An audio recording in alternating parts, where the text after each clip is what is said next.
for this. If it sticks up, I'll just have to cut it off."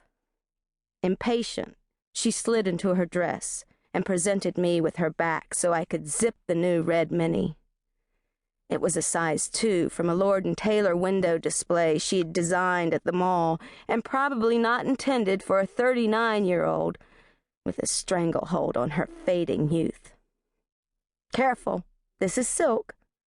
I eased up the zipper and lingered, one knuckle brushing the warmth of her neck. "Time, Meredith." She pulled away and shook her hair, poked her feet into scarlet mules, and smoothed the dress from hip bone to hip bone. "No lumps, no bumps. Perfect."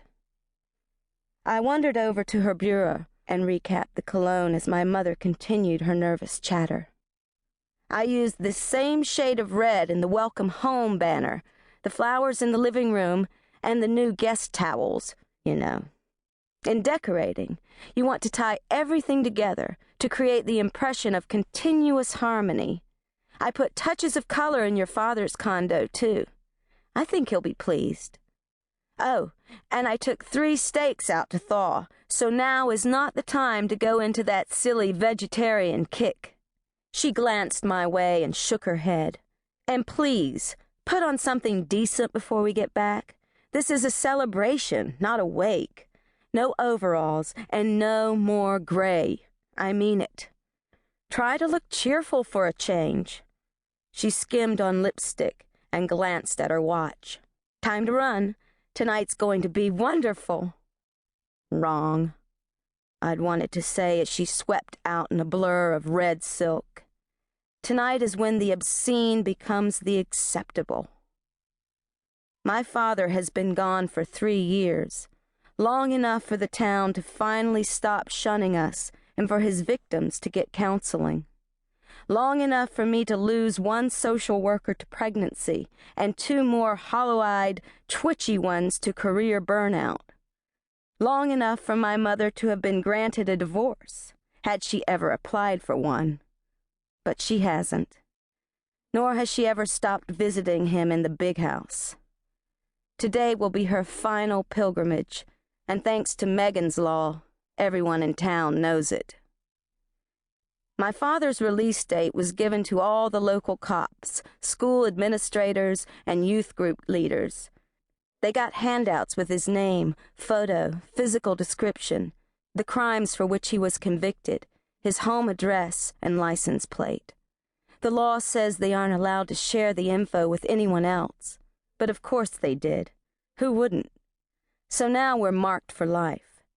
His picture is even posted on the New Jersey Sex Offender Internet Registry. My mother ignores it all. The hostile undercurrents, the whispers and disparaging looks, the grim disgust in my grandmother's face, and the dogged blankness in mine. Sharon Shale, my mother, does not see what she doesn't want to see. She never has. And for the last 3 years, she hasn't wanted to see me, at least not in private, when no one else is watching. She's always half turned away, ahead of or behind me, tossing out words without watching to gauge their effect, cluttering my wake with complaints of attitude, dirty dishes, or stray eyebrows plucked into the sink. She acts like my scars are on the outside, and I'm too disturbing to look at head-on. So I leave proof of my existence behind me like a snail trail, with the small hope that years of talking at me will someday soften her enough to talk with me, and that she'll finally pull the knife from my chest and say, yes, we are better off without him. That what happened wasn't my fault, and from now on she will thrust herself between me and danger and shout, no! Hands shaking, I fish a fresh cigarette from the front pocket of my bib overalls and try to light it off the old one. My chin trembles, the butts joust, and the burning head gets knocked off into the gutter at my feet.